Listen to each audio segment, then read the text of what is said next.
Aí pessoal, vou mostrar para vocês aqui a força da natureza, né?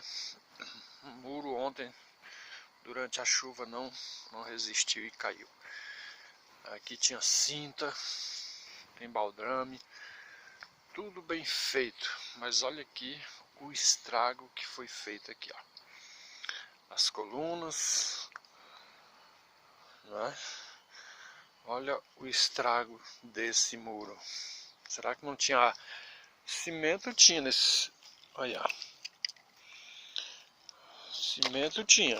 As colunas aí, ó. Já tentei avisar pro vizinho aqui, mas ele não atende. Já mandei mensagem no WhatsApp dele e nada, não é? Olha só, observem só esse muro como era, né? Umas cintas bem feitas, olha, cintas, colunas, tudo bem feito aqui, ó. E não resistiu à força da natureza, esse muro aqui. Esse aqui resistiu, esse lateral aqui, ó. A frente, olha o portão como ficou aqui, ó. Retorcido o portão. Vejam, olha só a grossura do ferro aqui, ó. Grossura do ferro.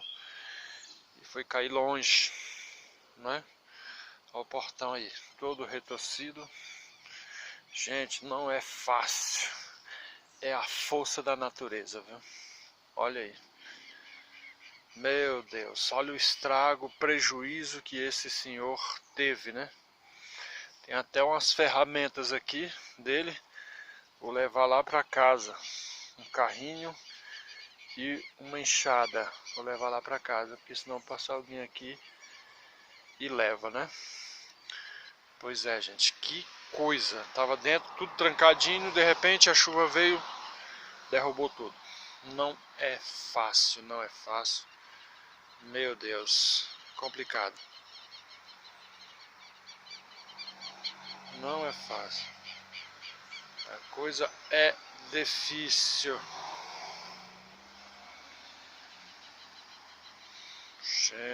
Gente, coisa...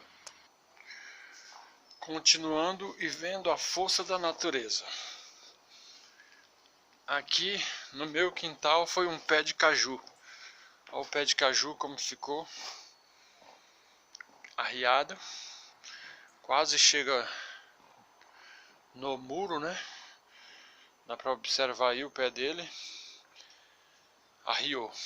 Não sei se tem recuperação. Certo? Olha só o que é a força da natureza. Houve muitos estragos aqui no... Parece que muitos destelhamentos, né? Aqui com a chuva de ontem à noite. Foi pesada, foi uma chuva de muita tempestade. É isso aí, gente. É a força da natureza.